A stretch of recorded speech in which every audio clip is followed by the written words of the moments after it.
We are told that wealth is the prize for innovation, hard work, and fair competition.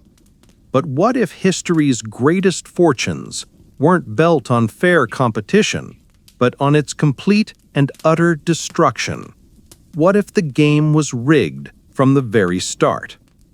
This is the story of the Gilded Age, a time of unimaginable progress and staggering poverty.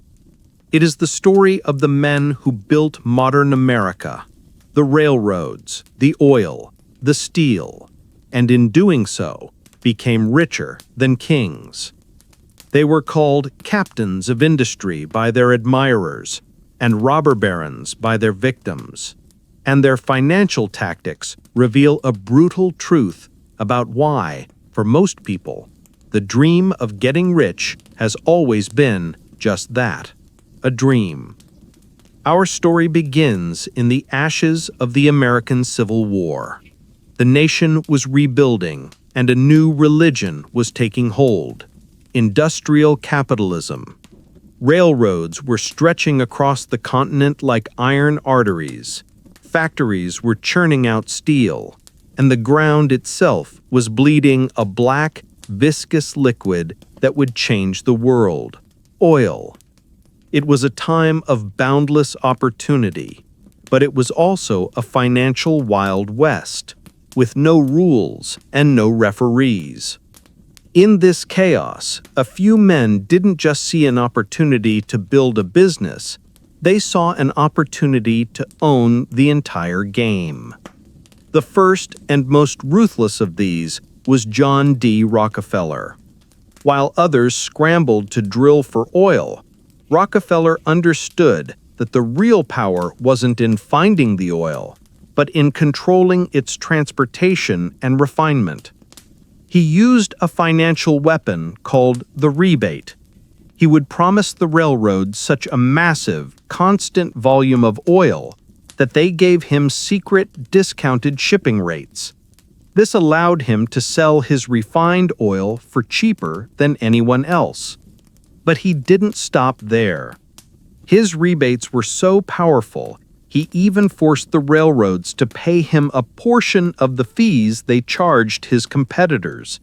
He was literally being paid every time his rivals shipped their own product. It was a death sentence. One by one, his competitors either sold out to him for pennies on the dollar or were driven into bankruptcy. Through this brutal efficiency, he created the ultimate financial weapon: the trust. His company, Standard Oil, secretly acquired control of its competitors, placing them all under a single board of trustees.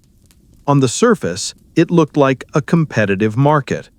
In reality, Rockefeller controlled nearly 90% of the entire American oil industry. He had achieved a monopoly.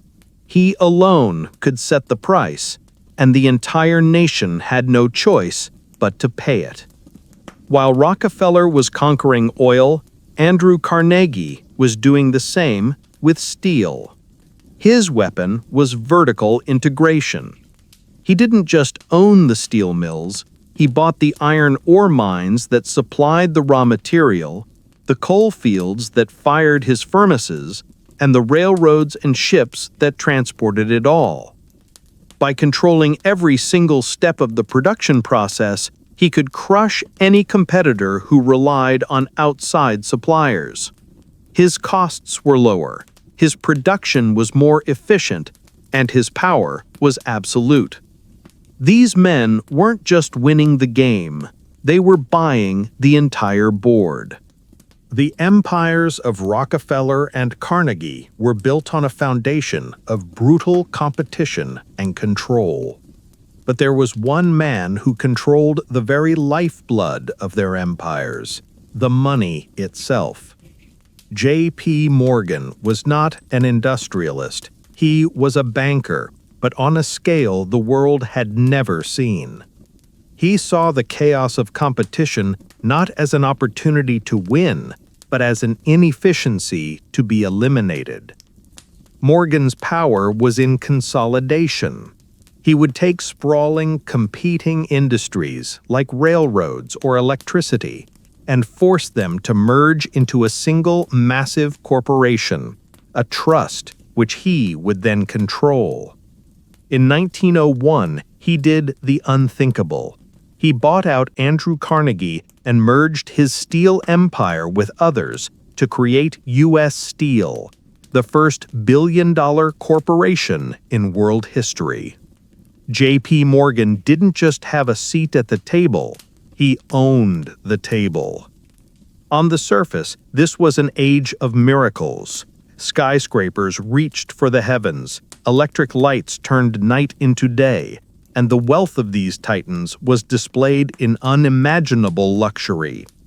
But this was the Gilded Age, and beneath the thin layer of gold was a core of rot and misery. While the robber barons built their palaces, their workers toiled for 12 hours a day, 6 days a week, in dangerous, unsanitary conditions for poverty wages. Child labor was rampant. The cities swelled with slums. This is the brutal answer to our question. The game was rigged.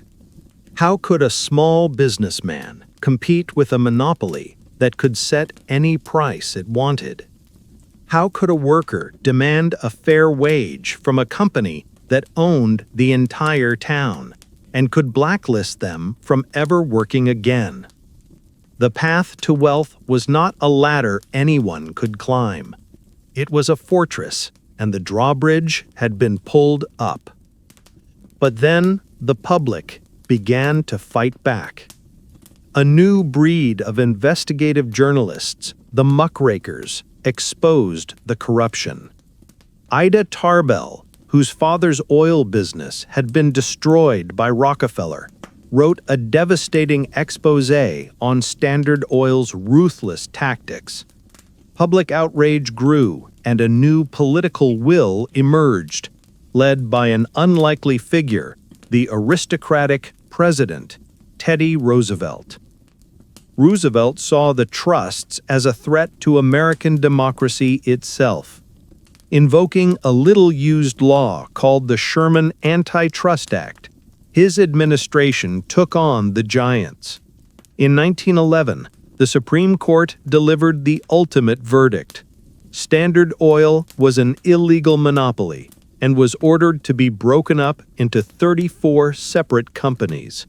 The age of the untouchable trusts was over. So what does this story of gilded fortunes and brutal tactics teach us today? It's a timeless warning about the natural tendencies of capitalism. The Gilded Age proved that if left completely unchecked, competition doesn't always lead to a fair market for all. It often leads to a war that only one titan can win, resulting in a monopoly that stifles innovation and exploits the public. History reminds us that the American dream of building wealth is only possible when there are rules in place to ensure that the game isn't rigged. The debate over how much to regulate, where to draw the line between a successful company and a dangerous monopoly, and how to deal with staggering wealth inequality is not new. It's the same battle that was fought over a century ago. It's a fundamental struggle between the power of capital and the power of the people, a struggle that is still being written in the ledgers of our own modern Gilded Age. If you believe these lessons from the past are crucial for understanding our present, please show your support with a like. And to continue this journey through the forgotten financial stories that shaped our world, be sure to subscribe.